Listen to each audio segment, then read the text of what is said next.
Guys, आज की video हमारे एक ख़ास सब्सक्राइबर की ख़ास रिक्वेस्ट पर बनाई जा रही है।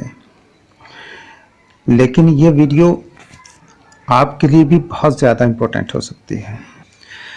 हमारे व्यूअर की प्रॉब्लम ये है कि वो पैसा कमाते तो बहुत हैं मगर बचत नहीं होती, बचता नहीं है, घर में बरकत नहीं होती। उनका मतलब है कि उनके पैसे में बरकत नहीं होती।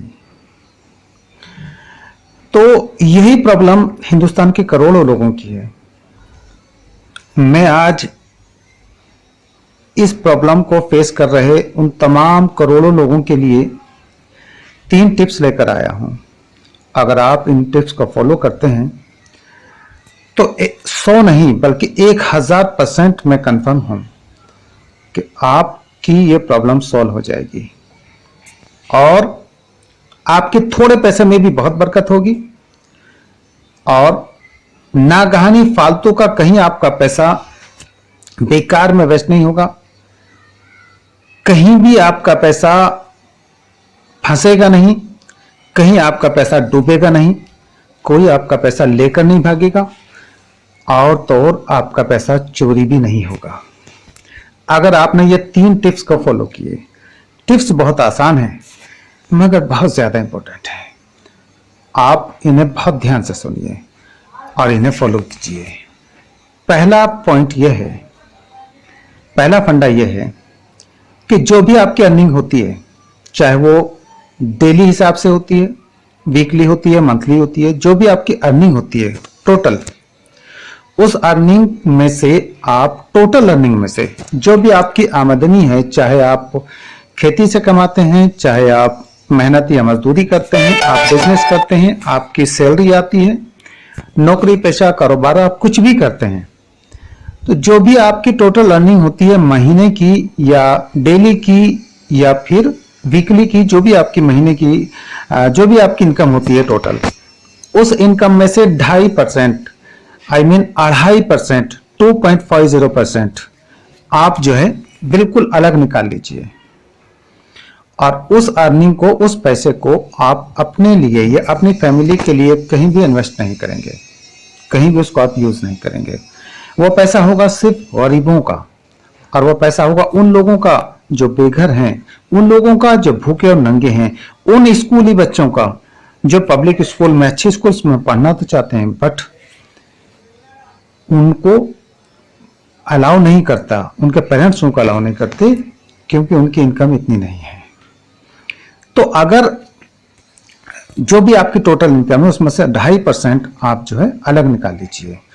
अब यह बैठता है 100 रुपए में से 2.5 रुपया, 1000 रुपए में से 25 रुपीज यानी 25 रुपए और 1 लाख रुपए में से 2500 रुपए 2500 रुपीज आप उसको अलग निकाल लीजिए और ऐसे ही लोगों पर उस पैसे को आप इन्वेस्ट कीजिए, ऐसे ही लोगों को आप दे दीजिए या उनकी कोई जरूरत है, दाल रोटी अनाज पानी कपड़ा कोई भी चीज आप उन्हें लेकर दे दीजिए। लेकिन ध्यान रखिए ये पैसा सिर्फ उन लोगों में इन्वेस्ट होना चाहिए जो एक्चुअल में एलिजिबल है, जो वास्तव में उसके पात्र हैं। किसी अपात्र को ना दीजिए, ऐसे बंदों को ना दीजिए जो आपसे पैसा लें और उसका शराब पी जाएं या उसका नशाखोरी करें या फिर उसको कहीं और गलत यूज करें। तो ये 2.5% आपको देना ही है अपनी इनकम में से। अगर आप देते रहेंगे, मैं 100% नहीं 1000% दावा करता हूं आपकी ये प्रॉब्लम दूर हो जाएगी और अगर ना हो तो आप मेरा गिरेबान पकड़ लेना, मैं इतना इसमें कंफर्म हूं। साथ ही आपका पैसा कहीं फंसेगा नहीं, कहीं फालतू में नहीं जाएगा, कहीं एक्सीडेंट में नहीं जाएगा, कहीं चोरी नहीं होगा, कहीं डूबेगा नहीं, कोई लेकर नहीं भागेगा। अगर आप ये काम करते रहे, लेकिन इसको कंटिन्यू बराबर हिसाब लगा के करते रहें। ध्यान रखना 2.5% ही होना चाहिए, उससे ज्यादा तो चलेगा बट उससे कम नहीं चलेगा। अब आते हैं फंडा नंबर 2। फंडा नंबर 2 ये है कि हम में से बहुत सारे लोग ऐसी गलती करते हैं कि जब कोई बैगर, जब कोई भिखारी या फकीर अगर हमसे कोई पैसा मांगता है तो हम कभी कभी हमारे पास चेंज नहीं होती, हमने 50 का नोट उसको दिया और कहा कि ले भाई तू 10 रुपये काट ले, 40 हमें दे दे, या फिर इस तरह से कुछ और आगे पीछे हम करते हैं और उनसे पैसा ले लेते हैं, मतलब उनसे हम चेंज करा लेते हैं, छुट्टा करा लेते हैं। ये हमारी जिंदगी की बहुत बड़ी गलती होती है। उस पैसे को अगर हम कहीं भी अपने लिए इन्वेस्ट करते हैं, वह हमारा सारा असली पैसे को डुबो देता है, खराब कर देता है। तो आप किसी भी हाल में इस बात का ख्याल रखें कि आप ऐसे लोगों से कभी भी अपना पैसा चेंज ना कराएं, ऐसे लोगों से अपना पैसा आप छुट्टा ना कराएं। जो कुछ आपको उनको देना है दे दें, ना देना है ना दें, बट उनसे वापसी में न लें। यहां तक कि कुछ दुकानदार उनसे दाल, आटा, कपड़ा, अनाज, गेहूं, चावल, चना ऐसी चीज भी लेते हैं। बस जिसने उनसे ये चीज ली, समझ लो कि अब वो मुसीबत में आ गया। तो इनसे कुछ भी इस तरह की चीजें लेने से बचना चाहिए। उनको सिर्फ दें, लें कभी नहीं। जो भी कुछ आपने दे दिया वो दे दिया, जो कुछ देना चाहते हैं वो दे दें, लेकिन इनसे वापसी में ना लें। अब आते हैं पॉइंट नंबर 3।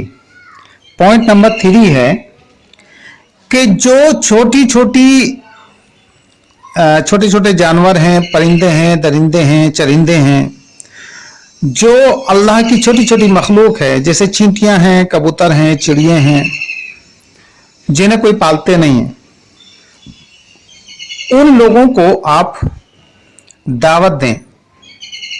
उन लोगों को आप खाना खिलाएं, चावल खिलाएं, और चींटियों को आप थोड़ा आटे में बूरा डालकर, आटे में चीनी डालकर उनको दें। ये चीजें आप जरूर कंटिन्यू करते रहें, और ज्यादा भी नहीं तो हफ्ते में 2 बार जरूर करें। एक उस दिन करें जिस दिन आप पैदा हुए थे, अगर आपको अपना डे ऑफ बर्थ याद है तो, और एक किसी भी एक दिन करें जिस दिन आप फ्री हों। तो हफ्ते में 2 दिन, सप्ताह में 2 दिन आप ये काम जरूर करें। कभी कबूतरों को दें, कभी चिड़ियों को दें, कभी चींटियों को दें, और कभी दूसरे परिंदों और जानवरों को दें। इस तरह से अगर आप देंगे तो उनकी कुछ दुआएं होती हैं जो वो दुआएं देते हैं, वो दुआएं अगर उनकी निकलेंगी, आप समझ लें कि आप फलते फूलते रहेंगे और आपके पैसे में बहुत बरकत होगी। ये 3 पॉइंट्स को अगर आप अपनाते हैं तो मैं बिल्कुल पूरी उम्मीद से, पूरे यकीन से, यहां तक कि पूरे दावे से कहता हूं, आपकी प्रॉब्लम जरूर जरूर जरूर दूर हो जाएगी।